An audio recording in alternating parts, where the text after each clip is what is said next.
Oh, hi everyone! So sa mga magta-travel po dito sa Taiwan, tourist ng 3 days to 90 days. So mag-avail po kayo ng Lucky Land kasi sayang naman. Pwede po kayong manalo ng e-card voucher, parang something like that, na worth 5,000 Taiwan dollars. So equivalent po yun sa 9,000 pesos kahit papano.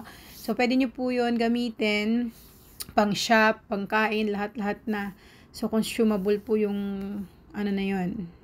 And then, ang mangyayari po niyan is kailangan nyo lang po mag-register before ng flight nyo or like 2 days before the flight siguro mas better. So, ayun. Samahan nyo kami ni Mama. Tingnan natin kung siswertein pa siya or hindi.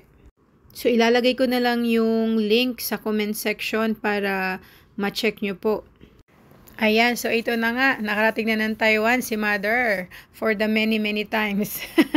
So, hinanap namin agad yung Lucky Land na booth. So, first time namin to gagawin kasi dati kasi nakakalimutan ko i-register si Mama. So, ayan, nakita na namin yung booth. So, marami naman po palang mga tablet na pwede kayo mag-spin ng ruleta, whatever. So, hindi talaga mahirap. So, before that, tapos pag halimbawa nanalo kayo, pupunta lang kayo dito sa, ayan o, yung Taiwan Land na information. And then, ayun na nga, pumunta na kami, sabi ko kay Mama, sige, mag-ano ka na, spin the wheel ka na.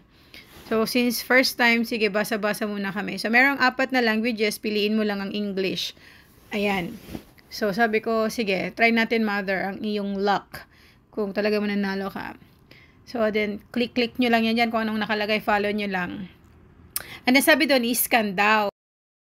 So, itong QR code, matatanggap nyo ito kapag nag-register na kayo doon sa link ng Taiwan Lucky Land. So, i-email to sa email nyo.